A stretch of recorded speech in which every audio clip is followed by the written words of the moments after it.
Most High. I'm taking the things of the world off of my shoulders. Yeah. Thank you, Father. Lord, you made my desires pure. You made my desires pure. Yeah. You made my desires pure. You made my desires pure.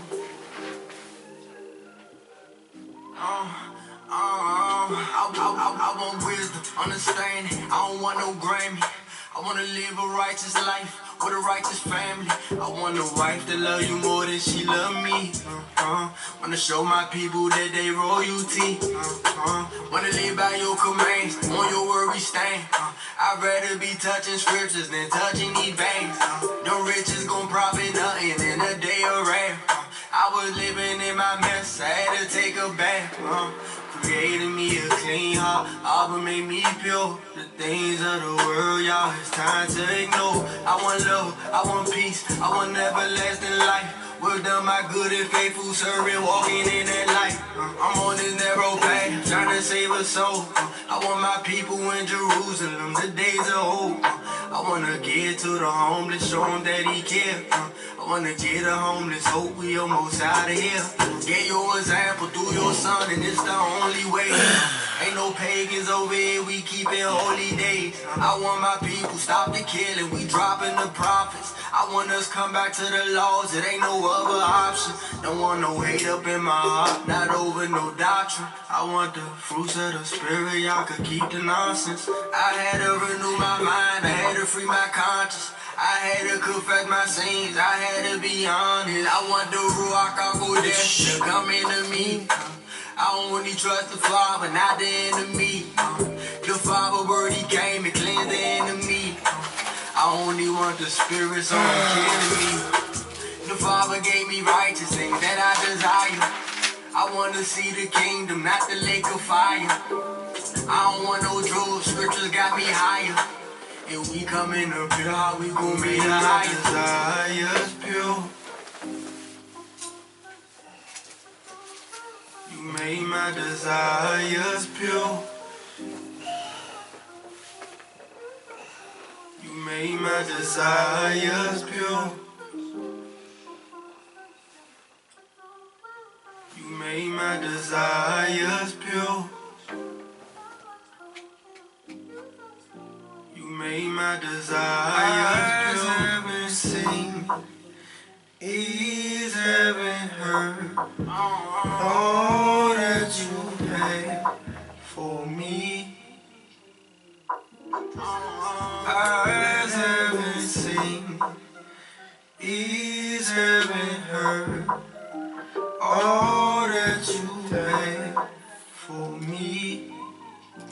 You made my desires haven't seen, ears haven't heard all that you had for me. You made my desires haven't seen, ears haven't heard all that you had for me. You made my desires pure. See all that weight that was on our shoulders. You made my desires pure. With the things of this world. You made my desires pure. I want to say thank you, Father. You made my desires pure.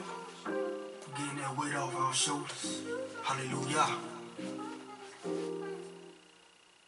Good morning, good morning, good morning.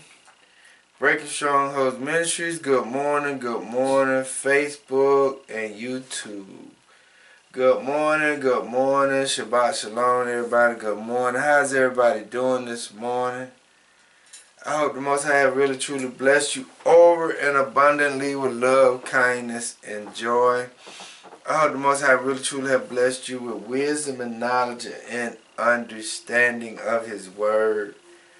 I hope the Most High really truly have blessed you over and abundantly with love, kindness, and joy. I hope He did the same thing for your offsprings. I hope the Most High have blessed your finances. I hope He has blessed your mind and your physical body. I hope He has healed them wherever someone is sick. I hope He has taken out the confusion and just made you have a complete mindset of understanding. Okay? I really truly hope He has. You know what? I know I said I'm gonna start coming on Wednesdays to do my preparedness. But last week I was doing some other things at work, and it completely wore me out. And because I was so tired from the work, I just came home and went to sleep. I was just that tired.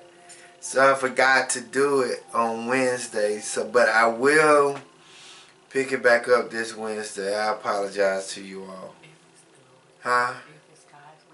If it's the Most High's will. Yes. Let me talk to you about two things this morning. I was looking at this thing on Netflix last night, and it was called Suppress Sale. No, Super Sale. It was called Super Sale. SUPACELL. Super Sale. And it's on Netflix. And if you are a Netflix holder, I'm going to ask you to go look at A Sale on Netflix. And because what it's talking about is human trafficking. It's talking about why they're human trafficking people. And it's talking about who is doing the human trafficking. It is very important, and they have to put things in the television shows on why they do what they do. So I would ask you to go look up Supercell on Netflix. I think it's like 8 to 10 series, and I mean 8 to 10 episodes. I will ask you to go look at it so that you can see the real reason why they're doing the human trafficking, the taking of the organs, and all of those things. Because it's very important that you look at that. Because you got to understand who you are as a people. Because it says when the Bible say, didn't it say that ye are gods? Liturgy, meaning that you have a lot of abilities and authorities that you are not utilizing. But in this series or episodes, they are showing you why they are trafficking us, taking the human organs and taking the blood. They're showing us all of these things. So I think if you have a chance, look at it. When it comes down to the presidential debate, you have two racist candidates that's on there over the age of 75 years old.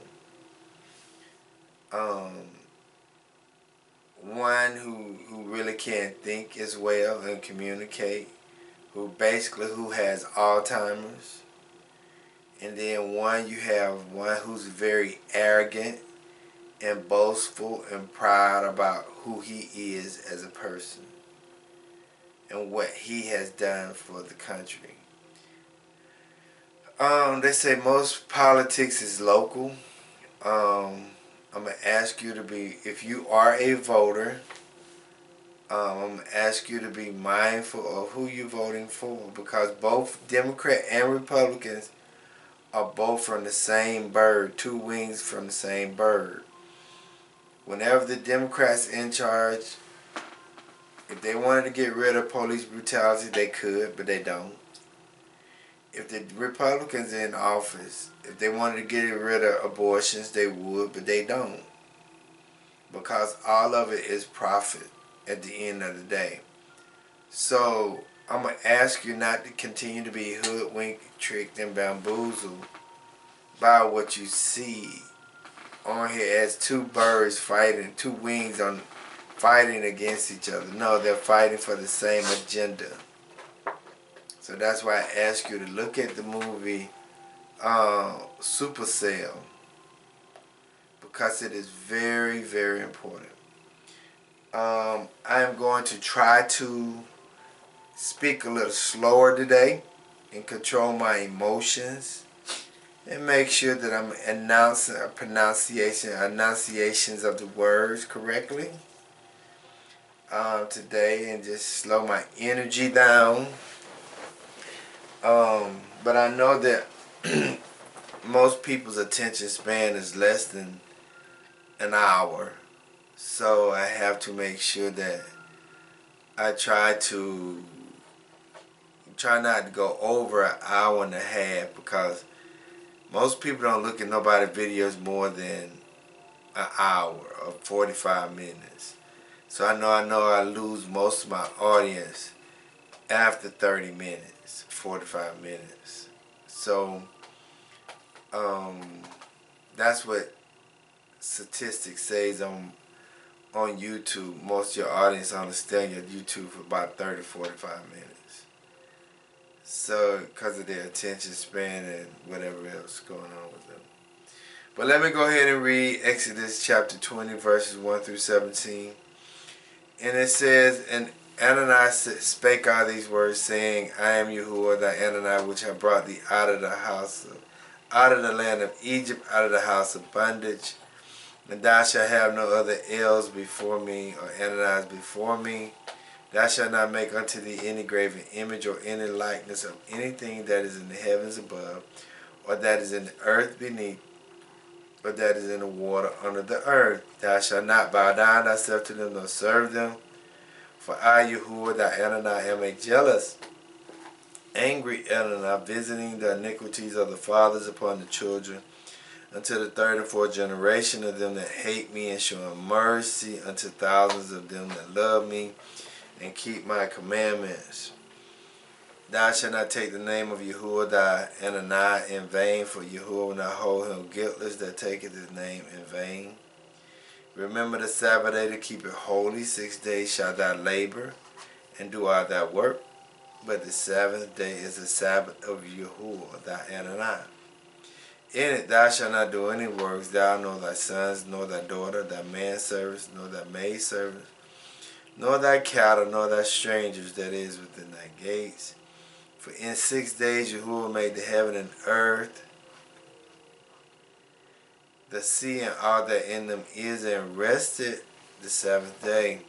Wherefore if Yahuwah blessed the Sabbath day and hallowed it. Honor thy fathers and thy mothers, that thy days be long upon the land which Yahuwah thy Ananias giveth thee. Thou shalt not kill, thou shalt not commit adultery, thou shalt not steal, thou shalt not bear false witness against thy neighbors. And thou shalt not covet thy neighbor's house, thou shalt not covet thy neighbor's wife, nor his manservant, nor his maidservant, nor his ox, nor his ass, nor anything that is thy neighbor's." So it says, O creators of the heavens and the earth, of all radiance and vibrations, soften the grounds of our beings and carve out a space with us, where your presence can abide. Fill us with your creativity so that we may be empowered to bear fruits of our missions. Let each of our actions bear fruit in accordance with our desires within your purpose for our life. Bestow us with the wisdom of produce and share what each being needs to grow and flourish. Untie the tangled threads of destiny that binds us as we release others from their entanglement of the past mistakes. Do not let us be seduced by that which distracts us from our true purpose, but illuminates the opportunity of present moments. For you are the ground and the fruitful vision, the creator and power and fulfillment, as all is gathered and made whole once again. So let it be. So good morning, good morning, good morning, Breaking Strongholds Ministries. Good morning, YouTube. Good morning, good morning, good morning. If you could turn to the book of Exodus. Turn to the book of Exodus. Exodus 17, 8 through 16. 8 through 16. Exodus chapter 17, 8 through 16. And the key verse today is verse 12. The key verse is verse 12. And it reads, and it says, but Moses' hands were heavy, and they took a stone and put it under him, and he sat thereon, and Aaron and Hur stayed up his hands, the one on the one side and the other on the other side. And his hands was steady until the going down of the sun.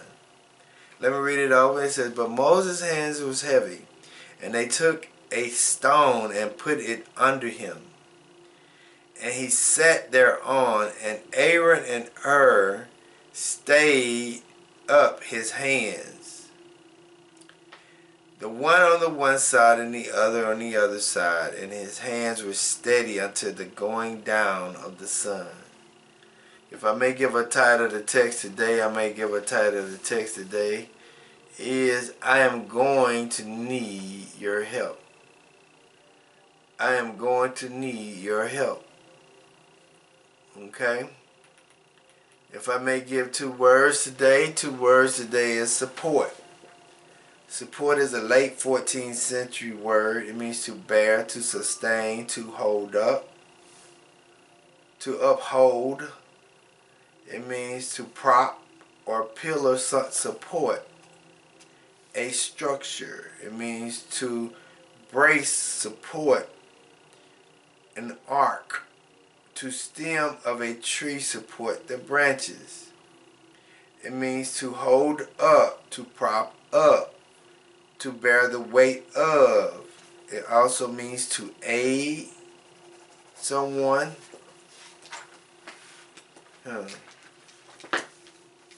It means to aid someone. It means to aid someone. Speak in support or advocate for something. Okay? Then it also means courage. Encourage. Courage means to. Courage or encourage is a state of mind. Support is physical. Okay? Encourage is a state of mind. But it means courage means it's a 13th century word. It means spirit, temperament, state or frame of mind, heart, innermost feelings, or temper. Okay? So when you're dealing with support is something physical. Encourage is a mental state of being. Okay? So when people come support the pastor at the church, they are supporting him. But when they speak something positive into his life, they are encouraging him.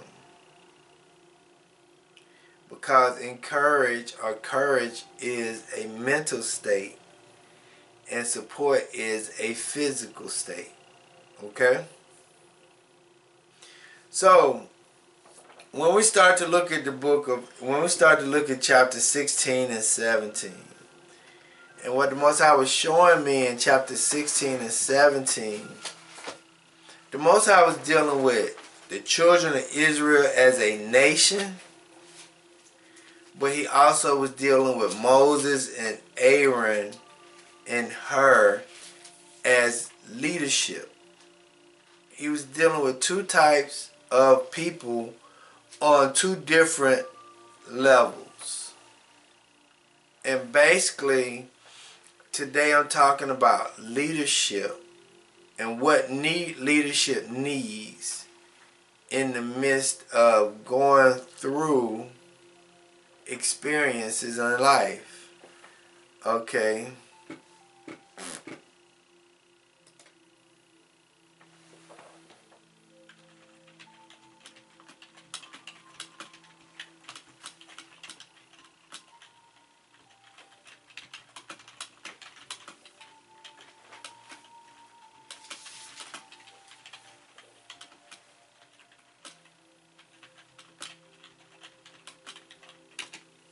Okay, I want you to keep this in the back of your mind. Um,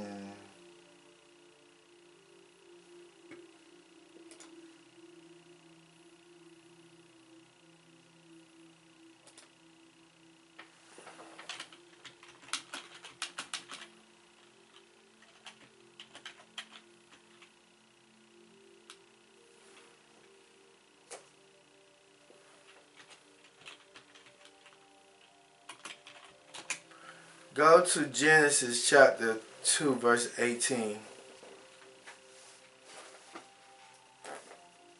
Genesis 2, verse 18. Because we're talking about support, we're talking about courage and encourage. In Genesis 2 and 18 it says, and Yahuwah Adonai said, it is not good that the man should be alone. I will make him and help meet for him. Okay, now let's do something. What does the word help means? The word help means to aid. Okay? Aid. Okay? It means to surround. It means to protect or aid or help or succumb. That means the word aid is physical. The word help is a physical for mean aid. Okay? So that means that aid was a physical help meet.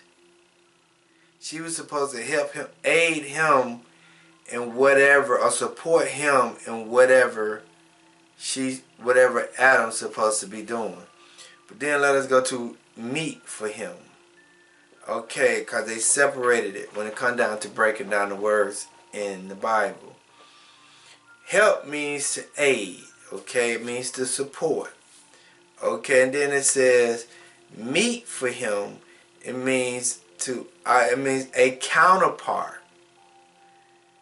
A counterpart or mate. It means she's supposed to be with him on the other side. She's supposed to be to view. It means the presence. It means to over. That means that Eve was to be a aid or support and a counterpart for Adam. She was going to be the opposite, but she was supposed to aid Adam in everything that was supposed to be taking place on the earth. Basically, she's supposed to be supporting Adam in whatever he was doing at the time. Okay? Because if you're a help meet, doesn't mean that you're not valuable. It just means that you are assisting in whatever, or you're playing your role, or you're playing your part in the situation. That's not taking away your value. That's not taking away whatever you're doing in life, because if it wasn't for Eve, life after Eve would not exist. The Most High needed Eve and Adam to be able to create life after them two pass away. So Eve aid or support or being a help meet to Adam is very important. So when we're talking about aid or support or encourage, that was her job. Just like when we go back to Exodus chapter 17, we're gonna look at this with the scenario, but because you are supporting or aiding someone doesn't degrade your position. It makes your position very valuable to the success or failure of the situation. Assistants are very important because they can step in when leadership is not there. It's just like now when you look at the situation. Reason why we call it a single parent household is because the simple fact is the head is not there. So the assistant or the helpmeet has to step in and take over. But that wasn't their original position from the start. Their original position was to be a helpmeet, not to be the whole or the head itself. Okay? So now when we're looking at Genesis chapter 17, it's dealing with the nation of Israel, but it also is dealing with the leadership of Israel. So we got to look at that as a whole. When we're talking about life, when we're talking about our family structure, when we're talking about working on a job, we're talking about if you're leading people, we got to understand that how these things take place, because the children of Israel wasn't looking at Yahuwah as their leader. They was looking at Moses as their leader. So let us go back to chapter 16 for a second, because I want us to Exodus chapter 16, because I want us to look at something, right? Because let us look at the situation, right? Let's look at the situation. The situation was the children of Israel was in Egypt for over 436 years, or 400 plus years in Egypt. 200 and something of that was in slavery. So listen to the children of Israel had a mental mindset of being in captivity. Okay? Now when you're taking the children out of captivity, now you're putting them in the wilderness, a dry place, a place of lack. Okay? And then when you're looking at that, you're looking at their overall situation where they did not have a leadership to guide them along the way. They were just being told what to do. So when you're looking at the total situation, you're looking at a group of people that was left captivity and had to go into the wilderness, which is a dry place, and follow a man they did not know. They didn't know this man. So now the struggles and the issues that these people would have going into the midst of the wilderness, their thought process, their whole mindset, they was discombobulated because it was so new to them. It was such a struggle because of where they left their comfortable zone of being in slavery, but they was being fed, they was being clothed, and they was being led by their oppressors. And now the Most High is taking them out that position and putting them in a place of wilderness and making them depend only on something they never knew for a long period. They never knew. Now the Most High put them in this place where they're going to have to depend on something other than something physical. They're going to have to depend on something spiritual. And the thing about it is, even though the Most High, He did all those wonders, He did the wonders so that they could actually believe in something higher than themselves or higher than Pharaoh. But the difficulties of them being able to comprehend it was very hard. Because it's like people leaving the Christian church and becoming an Israelite. It can be very difficult because they have been so, I'm not gonna say brainwashed, but they have learned Christianity for such a long period of time, and now they have to struggle and come into something other than what they have been knowing for 40 to 50, 60 years. It is very difficult because of the mindset, the behavior, the thought process, the teachings, and how everything has been passed down for such a long period of time. And now they're struggling, some people are struggling with being a Hebrew Israelite because of they really truly have not understood who they truly was as a people. And that is the real struggle. It's not a physical struggle. It's a mental struggle. And yesterday my wife and I, we was at the aquarium in Atlanta. And the Most High was showing me how you conquer people or how you can control people. You don't control people from a physical. You control people from a mental state.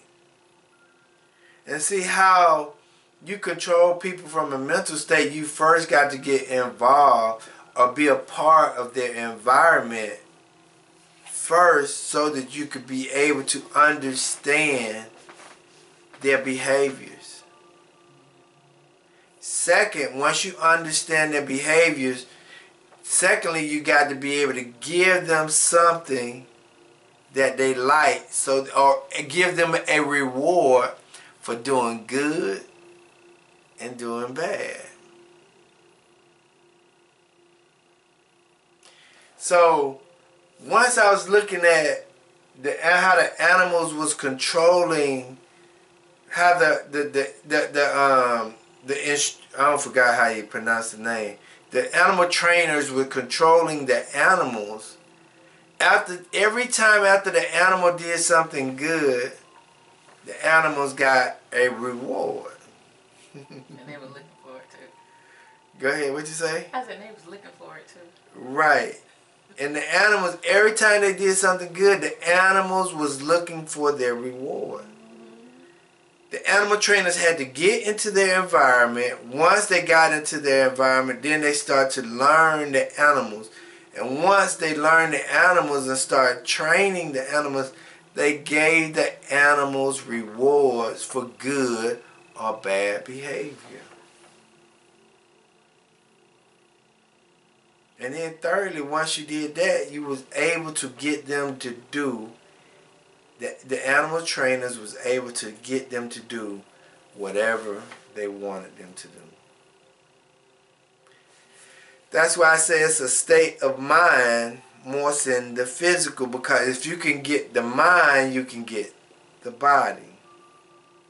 And see, the children of Israel were so stuck in the slavery mindset, that's why it was so difficult for them to understand and appreciate the wilderness. That's why they were so ready to get back to Egypt, because it was so uncomfortable for them being in the wilderness, because that's something that they wasn't used to. That's why the Most High had to walk them around the wilderness for 40 years to kill off the elder, because of the mindset of the elders. It reads in chapter 16 verse 4, and it says in verse 3, it says, "And the children of Israel said unto them, Would to Anani we have died by the hands of Yahuwah in the land of Egypt, when we sat by the," listen to this, "when we sat by the flesh pot, and when we did eat bread to the full. For ye have brought us forth into this wilderness, to kill us this whole assembly with hunger." See, they was happy being in captivity, being able to eat the way they want to eat and do some of the things they wanted to do.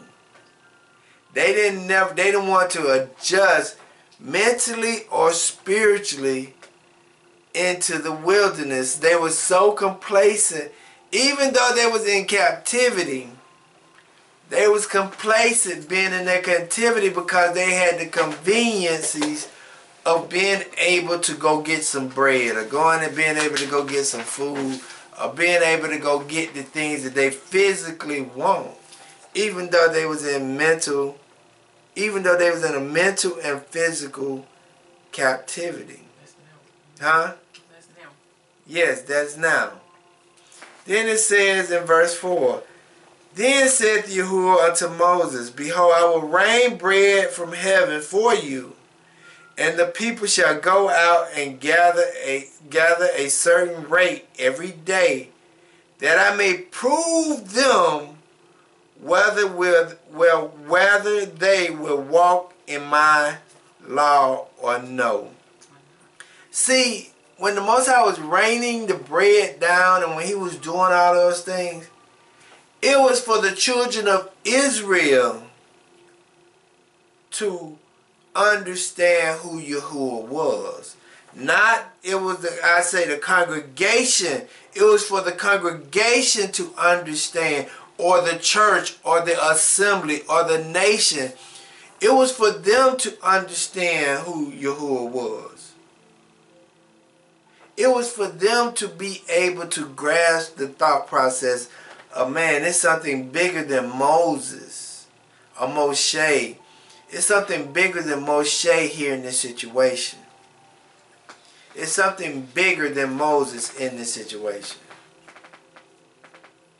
So I got to believe in something bigger, because of the signs and wonders that's on the earth.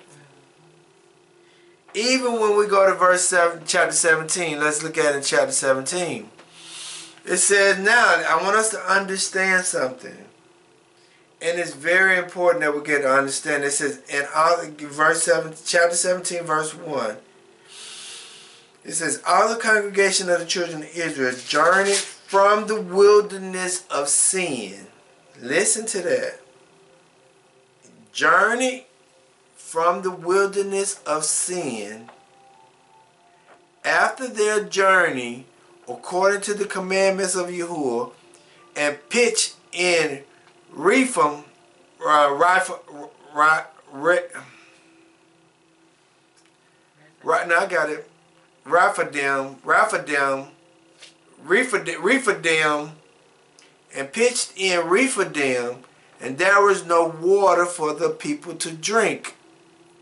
Wherefore the people did chide with Moses. They argued with Moses and said, "Give us water that we may drink." And Moses said unto them, "Why chide ye with me?" Listen to that.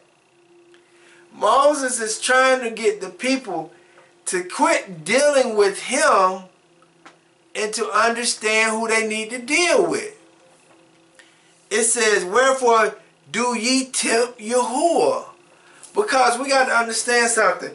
He said, why you keep arguing and murmuring with me about your problems when I didn't put you in this situation?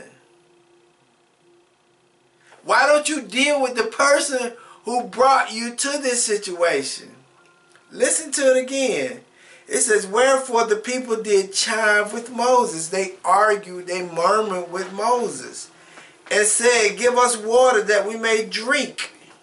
They're asking Moses these questions. They asking Moses to continue to do things for them.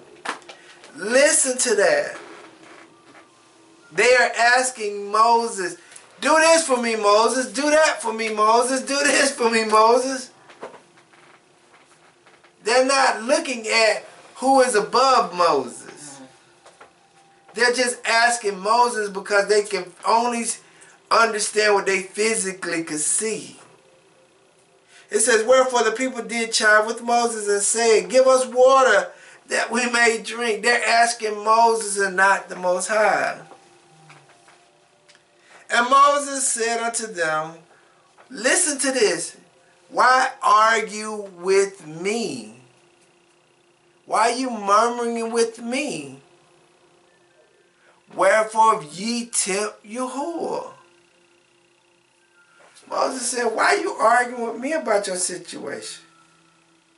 That's why he brought us into a dry place so that we can physically and spiritually understand who the Most High is. But if we continue to go through or go to a physical being,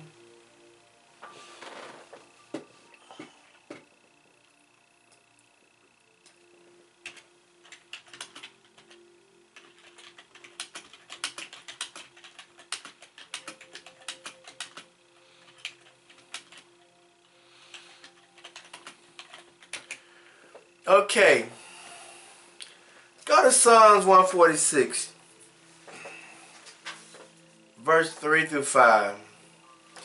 Because people saying that Moses fell too because he smoked the rock, right? Smoked the stone, right? But Moses is saying, why chive ye with me? Moses is saying, why are you going to deal with me? Why don't you go deal with the Most High with your problems? Why are you tempting the Most High? Why are you testing the Most High? Okay, but it says in Psalms 146:3, it says, put not your trust in prince, nor in the Son of Man, in whom there is no help. His breath goes forth, he returned to his earth. In that very day his thoughts perish. Happy is he that has Ananiah of Jacob for his help, whose hope is in Yahuwah, his Ananiah. See, Moses was telling the people, quit putting your trust in me, because you've been putting your trust, the same thing you're doing now is the same thing that you did in Egypt. It's just like, okay, I'm gonna vote for Trump. He gonna help me. I'm gonna vote for Biden. He gonna help me. I'm gonna vote for Biden. Trump. He's gonna cut taxes. I'm gonna vote for Biden because he's gonna start the border. I'm gonna vote for Trump because he's gonna lower my tax. I'm gonna vote for Biden because he's gonna get rid of my college tuition money.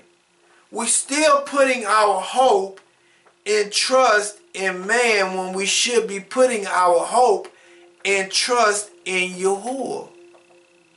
See, we still have that captivity mindset in the midst of us being released from captivity. See, we're getting ready to be released from that captivity, but we still having that captivity mindset. See, 2019 was the beginning of the deliverance of the children of Israel, but we're still having that captivity mindset. I'm going to put my trust in Trump. I'm going to put my trust in Biden. I'm going to do this and I'm going to do that. when both of them are racist, old 75-year-old man who don't care nothing for you. But you're going to put your trust in both of those men who hasn't done anything for you.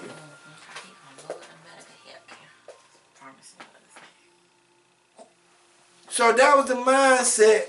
See, the Most High was dealing with the nation of Israel, but he was also dealing with the leadership.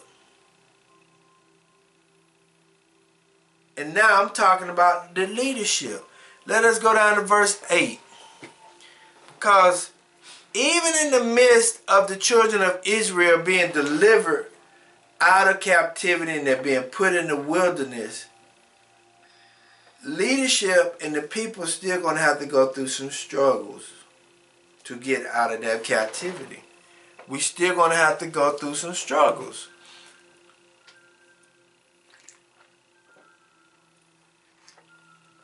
What is in this?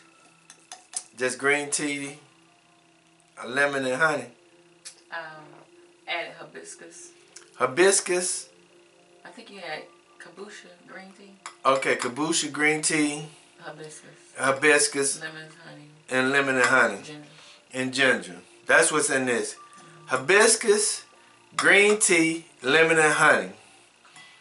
That's what's in this. And hibiscus help you with high blood pressure as well. Okay.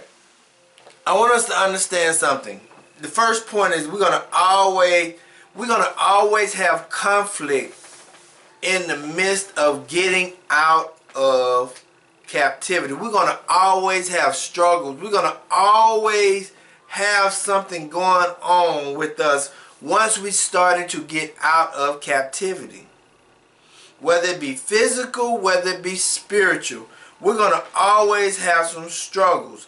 The children of Israel had a mental struggle because they was trying to adjust getting out of the mental captivity of the mindset. Now the leadership is going to have a physical struggle. The leadership going to have a physical struggle. And we're going to have to learn how to come together as leadership when we're getting ready to go through it. Because if you ever look at any survival shows or whatever the case may be, one of the main issues that they have during the situations like that is leadership. Who's going to be in charge?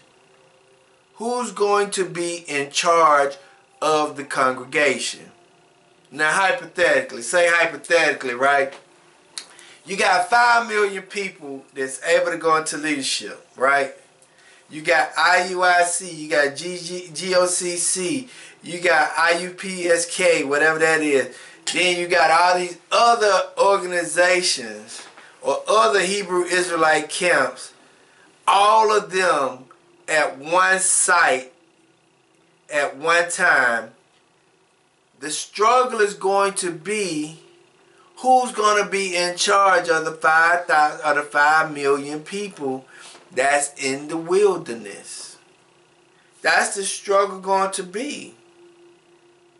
Who's going to be in charge of the 5 million people once you get them into leadership? If you don't have no angels or messengers there. That's the issue. Okay? This is very important. Okay, it says, verse 8 in chapter 17 of Exodus, it says, then came Amalek and fought with Israel in Rephidim. Okay, then came Amalek and fought with Israel in Rephidim. Okay, Amalek is an enemy of the children of Israel. Amalek is a descendant from Esau. So you're gonna have a physical confrontation with people before and during your Exodus process. That's why I was teaching last week on we have to go to war. Oh no, we have to prepare for war. That's why I taught on that, because in the midst of us getting ready to go to war, we're going to need some help along the way. We're going to need some help from our people. Then I also taught before that one that it is time to come together as a family. See, those teachings are lining up with our destination. I'm going to need your help because we getting ready to prepare for war. And all the families need to come together. So understand how the Most High deals with me as a teacher. Okay, so when we understand it, when it's time for us to get ready to lead, leadership going to need help and support as well. And they're going to need it as from other leadership to push the agenda, to push whatever is designed, whatever is going on at the time. Let us go to Genesis chapter 36, because I want you to understand who Amalek is. Amalek is an enemy of the children of Israel. Okay? Genesis chapter 36 verse 12. Amalek is from the descendants of Esau. They're saying that they're part of the Arab nations, but I don't think it is part of the Arab nations. I think it is still an assembly of the people over there in the state of Israel. Okay? It says in Genesis chapter 36 verse 12, it says, and Timnah, and Timnah was concubine to Eliphaz, Esau's son. And she bare to Eliphaz Amalek. And there was the son of Hadad, Esau's wife. Okay? So Amalek is part of Esau. Let me read it over. Timnah was concubine to Eliphaz, Esau's son. And she bare Eliphaz Amalek. And these are the sons of Adah, Esau's wife. So Amalek is a descendant of Esau. Esau is Jacob's brother. Okay? Esau today is European. Okay? Now let us go to Numbers chapter 24, because I want us to understand something. We're going to have to do some physical fighting to get out of here, but we're going to need support and encouragement from other leaders. Okay, Numbers chapter 24, verses 20. I'm going to go to 19 and 20. Okay?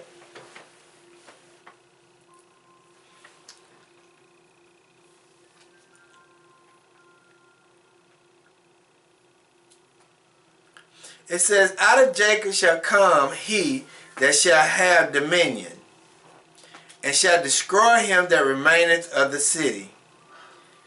And when he looked on Amalek, he took up his parable and said, Amalek was the first of the nations, but his latter end shall be he that perish. Now let me read that over.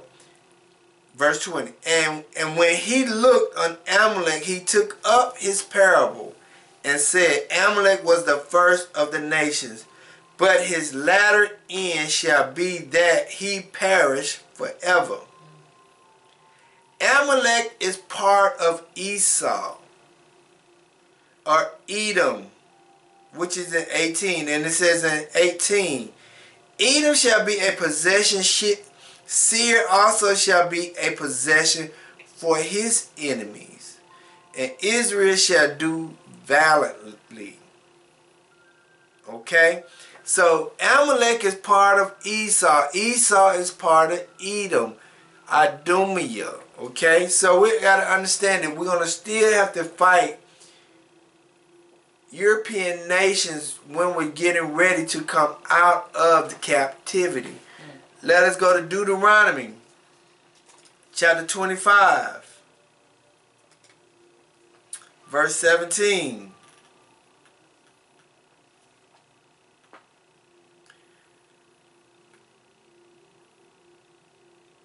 Let me go to verse 16 first. It says, for all that do such things, and all that do unrighteously, are an abomination unto Yahuwah thy Adonai. It says, remember what Amalek did unto thee by the way, when ye were come forth out of Egypt. Understand that Amalek is part of Esau, so Amalek really hated Jacob. He really despised him. He really didn't want to deal with Jacob when he was leaving, coming out of Egypt. Amalek is part of the nation of the state of Israel. Understand that. Let us go back to Exodus chapter 17, verse 9. I'm going to read verse 8 and then I'm going to read verse 9. Then it says, then came Amalek and fought with Israel in Rephidim. And Moses said unto Joshua, choose us out men and go out, fight with Amalek tomorrow, and I will stand on the top of the hills with the rods of Anani in my hand. So now the children of Israel is out of the way. Now the Most High is only getting ready to deal with leadership. The children of Israel was done after verse 7. Now what the Most High is getting ready to do is deal with leadership. In the midst of battle, this is how leadership should be. This is how leadership should be responding to each other. This is how everything should work together as a whole. It says, and Moses said unto Joshua again, and Moses said unto Joshua, choose us out men, and go out, fight with Amalek tomorrow, and I will stand on the top of the hill with the rod of Anani in my hand. Moses gave Aaron a specific job. Everybody knew who Moses was, or Moshe was. So Joshua, listen to this. So Joshua did as Moses had said to him, and fought with Amalek. And Moses and Aaron and Hur went up to the top of the hill. Listen to this. They are coming together as one, as leadership, going to up the top of the hill. And it came to pass when Moses held up his hands that Israel prevailed, and when he let down his hands, Amalek prevailed. That means that during the course of the fighting, when Moses was holding up his hands like this right here, Israel was winning. A sign of praise. Just like when Moses opened up the Reed Sea, Moses had to let his hands go up so that the Reed Sea could part and the people went across. It's like it was a praising of the Most High. Okay? But understand that leadership has a great responsibilities in the midst of chaos and commotion. Leadership has a very important role when it comes down to what they're going to be doing in the time of conflict or problems and issues. Whether we're talking about leadership in the house, whether we're talking about leadership on the job, whether we're talking about leadership in the church, leadership has a very important role in situations. Leadership has to understand who is the head of them when they are in a leadership role during the time of captivity, during the time of conflict, during the time of peace. We have to understand that. Okay? So then it says, it's telling us when Moses had his hands up, we were prevailing. When he had his hands down, we weren't prevailing. That's letting us know at all times we need to be praising the Most High. Leadership needs to be praising it. Because whatever is going on with leadership, it will also comes down to the congregation. It will come down to the assembly. It will come down to the church. Listen to this verse again. It says, and it came to pass when Moses held up his hands that Israel prevailed. Listen. Moses was at the top of the hill praising the Most High. The nation of Israel is in battle fighting. Understand that. Israel, the nation, was in battle fighting while Moses was on the hill praising the Most High. The moment that Moses was praising is the moment that the church or the people was prevailing. Okay, and it says, when he let down his hands, Amalek prevailed. When leadership stopped praising the Most High the way he's supposed to praise the Most High, the church failed, the people failed, the congregation failed. Your house falls apart.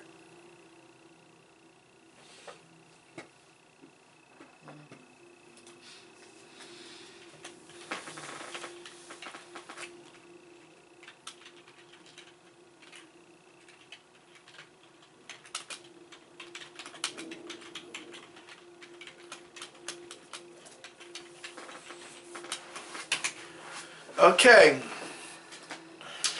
News article. USA Today.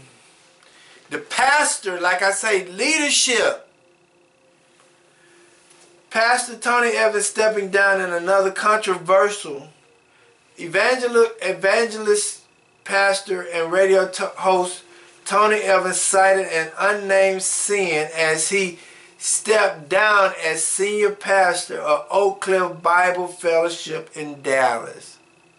See, when pastors stop worshiping the Most High the way they're supposed to, and they let their hands down, they fall, and the congregation falls because of misleadership. But when they continue to praise the Most High, the church and everybody prevails over the issues that they come across. Okay, now this is one of the most important verses that I want us to deal with. It says, but Moses' hands were heavy, and they took a stone and put it under him, and he sat on it. And Aaron and Hur stayed up his hands, the one on the one side and the other on the other side. And his hands were steady until the going down of the sun. See, in order for anybody to be successful, the church, the household, businesses, whatever you have going on in your life, in order for it to be successful, you're going to have somebody to help support you physically and mentally. It's like my wife and I, I'm not going to say we complain, but we talk about it sometimes where since we've been doing ministry, nobody has really helped us physically or spiritually. Nobody has supported us and say, hey man, we know y'all doing a great job. Let us give y'all the dinner. We had one person might have gave us a big check one time, and that about 5 years ago, 6 years ago. But other than that, nobody has come to us and said, hey, let me buy y'all dinner. Let me just pray for y'all. Let me do this for y'all. And yes, I'm not looking for your help. But what I'm saying to you is, in order for the leadership to continue to be successful, the leadership needs to have people like Aaron and Hur to help. Because yes, the burdens get heavy. Yes, I get discouraged. Yes, my wife goes through struggles. Yes, it is hard. I am putting my life on the line each and every Sabbath. And I can honestly say that out of 7 years, I might have missed about 10 Sabbaths. Yes, it get hard. Yes, it get tiresome. Yes, I feel like nobody's listening. Yes, I feel discouraged. Yes, all these things happen. I have one brother of mine named Drew. He listened. He encouraged me all the time. But it's very few people just pick up the phone and say, hey man, great teaching, man. I like it. I appreciate it. Being in ministry, being a part of doing the work of Yahuwah, it is hard, it's difficult, it is stressful. It's like sometimes people can't even hit a like on the YouTube when you look at it. When these people are putting their life on the lines, every time they got out, they'll go down on camera. They're using their energy, they're using their time. They could be doing other things with it, but they're sitting here pouring out on YouTube and Facebook for you. But what support do you give them? And I'm not looking for you to give me anything. But what I'm saying to you, what are you doing as Aaron and her? What are you doing? Are you supporting the leadership? Because it is difficult. Because it says, but Moses' hands were heavy. That means that he was getting tired in the midst of battle. He means that he was being wore out. It means that he was going through some conflicts. It means that I'm tired of putting all this weight on my arms. But then it says, and they took a stone and put it under him. And he sat there on it. Aaron and her stayed up his hand. That means that they supported him while he was still praising the Most High. And see, when you as a leader don't have good support, you cannot continue to carry that load by yourself. And there's very few times people call and say, hey man, good word, man. I may have 2 or 3 consistent people. My Aunt Connie, my Uncle Alan, and my cousin, and my friend Drew. But other than that, I don't have many people to just encourage, like the message and say, keep up the good work. I know it's hard. Keep up this. It's hard. Yes, I've been discouraged the last couple weeks. Man, I ain't been wanting to do this. Because I'm not getting anything. I'm not getting no support or encouragement in return. I'm not saying that I'm looking for that, but what I'm saying to you, you have to understand what I'm doing as my responsibilities. It is very difficult. I had a person who listened to me every week. Her family, one of her daughters passed away, and I pray for her family.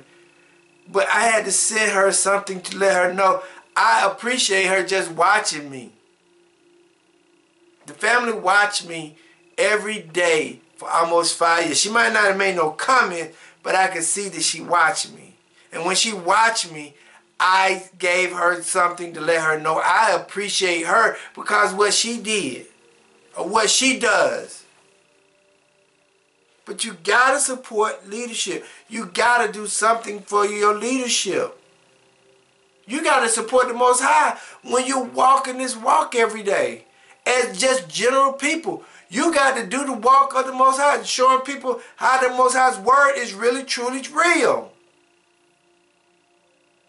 By you just doing what the Most High do is supporting His word by making His word come true. That's what you have to do as a person, as an individual. You believe in the Most High word? Well, support Him. How? By doing what he say do. Because Aaron did that, and Aaron did it, and Hur did it. They supported Moses. They did what he asked them to do. So if you're going to be a child of the Most High, how can you support the Most High? Do his word. If you're going to be a part of a congregation, support the pastor. How? If you're not doing nothing but giving them encouraging word, do that. Let us go to Psalms 35. Because I'm going to say something to you. When you are in the wilderness, the true wilderness, and you out there, you're going to need something to encourage you, to help you continue your walk. When you're going through struggles in life, you reach out to somebody to support and encourage you. When you're going through hard times, you're going to need somebody to reach out to you and say, hey man, keep up the good work. Stay strong. Whenever you're going through stuff, you need somebody to support you. So why you can't support other people in the midst of whatever they're doing? Psalms 35:3, and it reads, draw out also the spear, and stop the way against them that persecute me. Say unto my soul, I am thy salvation. See, this is what the Most High and what the Most High, we asking from the Most High and what we give to the Most High. It says, draw out also the spear. Stop the way against them that persecute me. Say unto my soul, listen to that. This is encouragement. Say unto my soul, I am thy salvation. That's encouragement. What is support? Draw out also the spear and stop the ways against them that persecute me.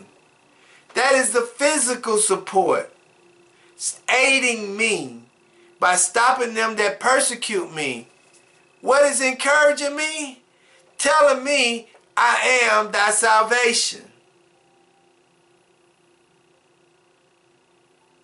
So whenever anybody is going through something or whatever they're doing on this journey, you got to support them physically and spiritually, encourage them spiritually. Let us go to Isaiah 35. No, Isaiah 30, no. Yeah, Isaiah, let's see something. Let me go back.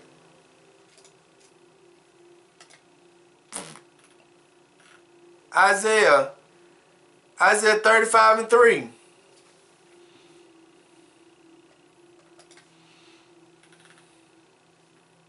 Because this is no easy work.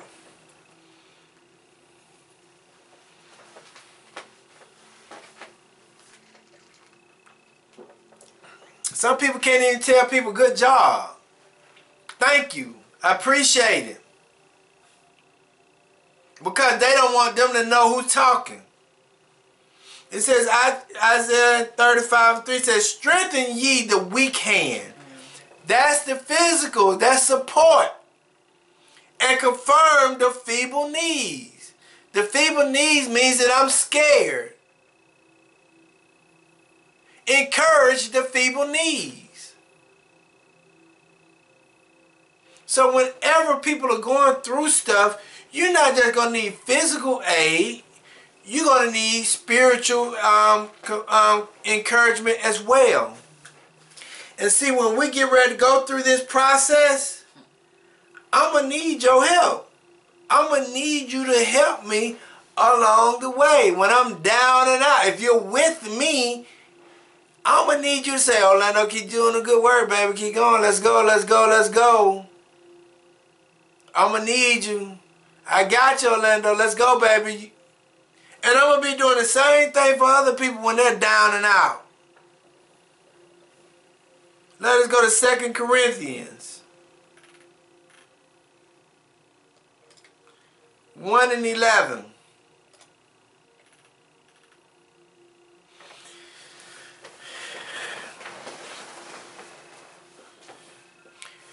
It says, ye also helping together by prayer for us. Listen to that. Ye also helping together by prayer for us, that for the gift bestowed upon us by the means of many persons, thanks may be given by many on our behalf. See, you can give support by just praying for the person. First thing somebody go through something, man, pray for me. That's encouraging. That's aiding them. It says again, ye also helping means aiding or means supporting. Also supporting together by prayer for us, that for the gift bestowed upon us by the means of many persons, thanks may be given by many on our behalf. So, in a time of difficulty, struggles, and conflicts in life, you're going to always need somebody to support you along the way. You're going to always need somebody to encourage you along the way. You don't know what they're going through. You don't know their mental capacity. You don't know what their state of being is. Let's go back to Exodus chapter 17, verse 13. Then it says, Exodus chapter 17, verse 13. Listen now, because Joshua and Hur was uplifting Moses' hands and supporting Moses' hands in the midst of conflict, and Joshua discomforted or defeated the Amaleks and his people with the edge of the sword. Listen to that. Because Joshua and Hur were supporting Moses while he was praising the Most High, while Joshua and Hur was lifting up Moses' hands up and supporting Moses when he was praising the Most High. Look what happened. And Joshua defeated Amalek and his people with the edge of the sword. Understand that. We got to know how to win wars. We got to know how to fight battles.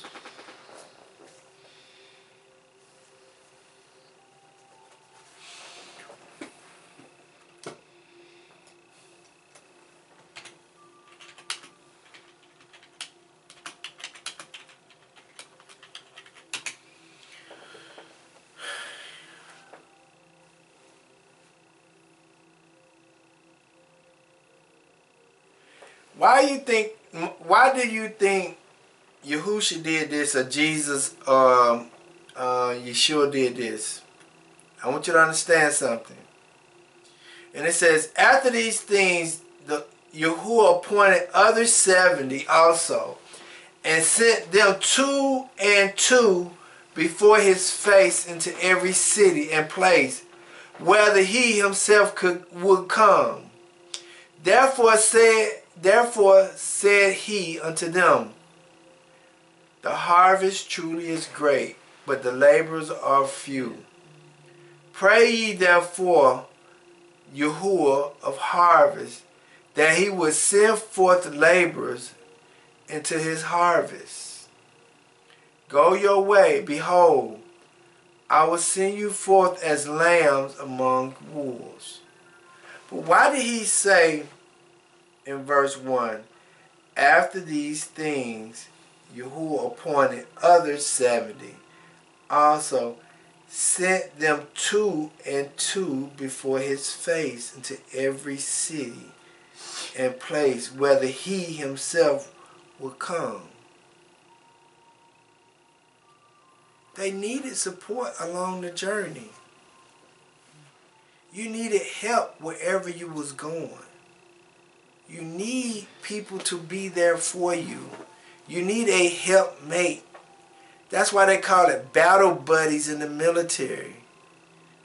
You need somebody to be accountable to, and you need somebody to be accountable for. Why you think that's why he gave us Eve. She was our helpmate to aid and to assist us in whatever we was doing.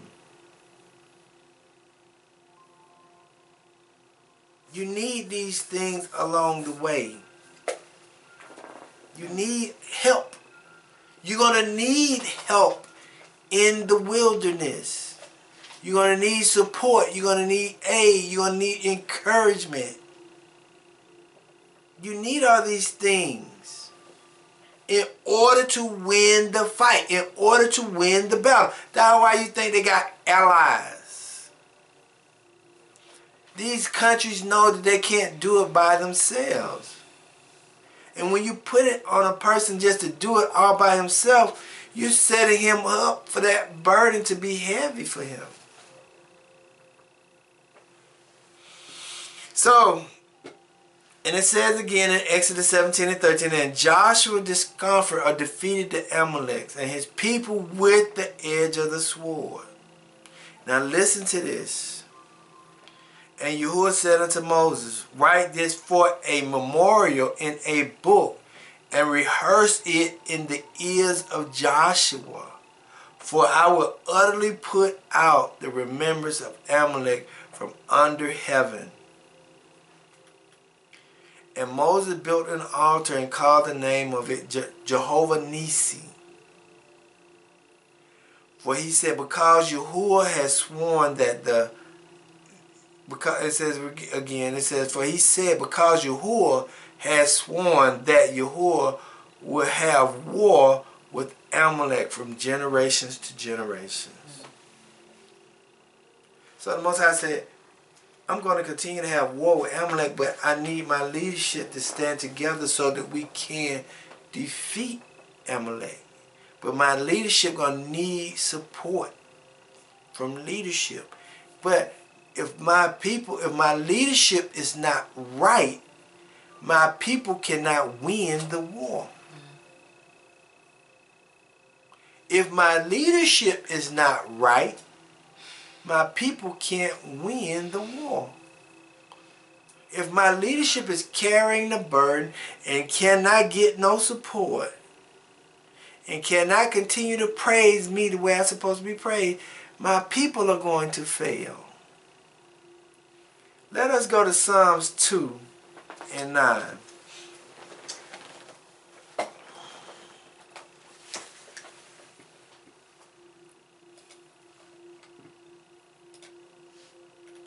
I'm going to read you one and then I'm going to get ready to stop. And I'm going to read a little bit out of this book. It says, thou shalt break them with a rod of iron. Thou shalt dash them in pieces like a pottered vessel. Be wise now, therefore, O ye kings. Be instructed, ye judges of the earth. Serve Yahuwah with fear and rejoice with tremblings. One more. 1 Corinthians 15 and 25.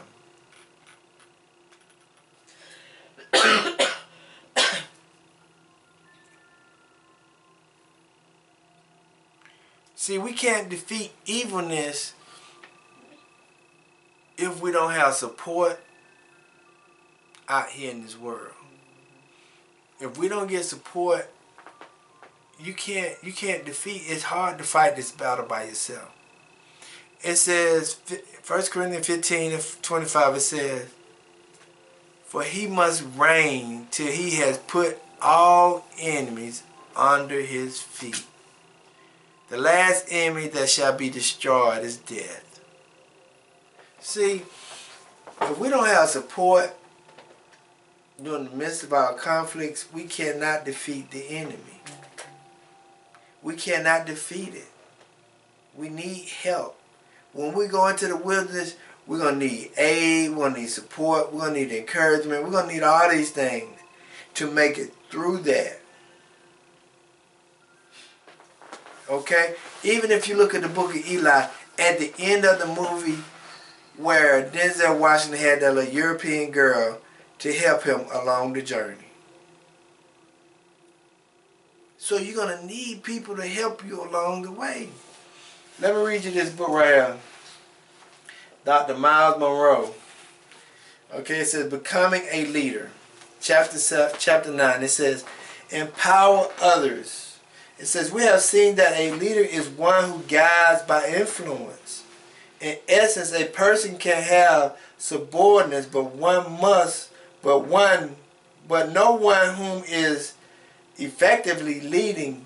If as a leader, you think of those who are participating in your vision as being less than you are, you will usually view them as a resource to be managed rather than a potential leader to be developed. Listen to that. And let's go back to Exodus 17. The reason why the Most High did all these things, I want you to understand. Let me read it over again.